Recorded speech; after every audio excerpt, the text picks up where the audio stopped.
Welcome back to Daybreak. Let's talk headlines. Our first comes from Kansas City, where a Chiefs player immediately went back to working for the community after winning Super Bowl 57. Defensive tackle Derek Noddy paying the adoption fees for all dogs at the KC Pet Project shelter. That's great. Noddy is partnering with food supplier, I believe it's Ziwi, to sponsor all 264 dogs waiting to be adopted right now. Noddy first started covering adoption fees at the shelter during the 2019 season, and then the Chiefs won the Super Bowl the following year. And he sponsored the fees for every dog in the shelter and helped more than 100 pets get adopted. And a quick note, Chiefs players are going to be doing things in the community all day today.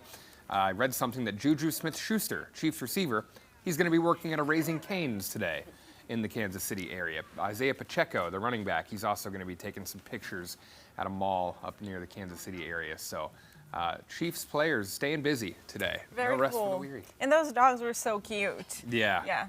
Derek That's Noddy. awesome. So the dogs don't have forever homes, and sometimes that can be a lot for people, you know? It's a great help, too. Yeah, sure. All right, well, today is Valentine's Day, and according to the National Retail Federation, the date is no longer just for your romantic partners.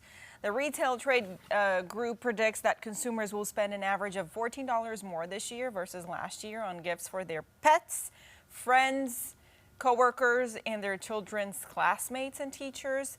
In all, the group says consumers are expected to spend nearly $26 billion on presents. On the president. On the president, well, the first lady will probably, and a night out.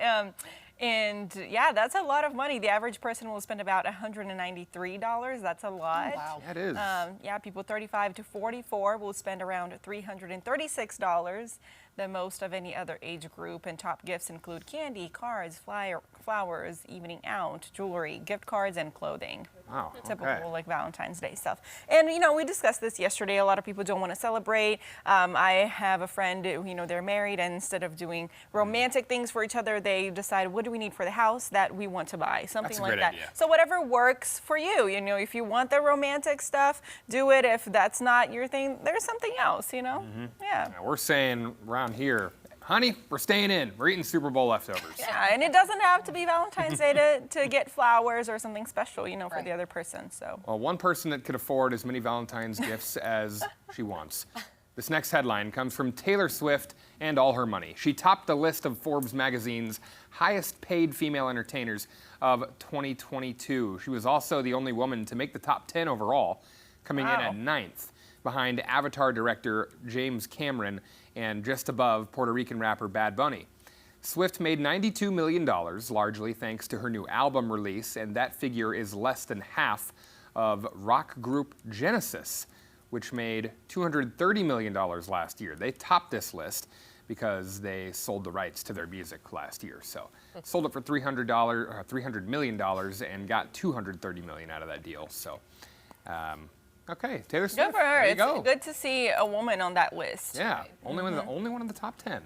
So There you go. interesting stuff. Coming up next, we have another look at your Valentine's Day forecast in case you do want to go spend some money out there today. And with a shortage of healthcare workers looming, Ozarks Technical Community College is stepping up to train future students. We'll have a look at a new building and plans to host these upcoming programs, how it's going to benefit the community. It's 6:42.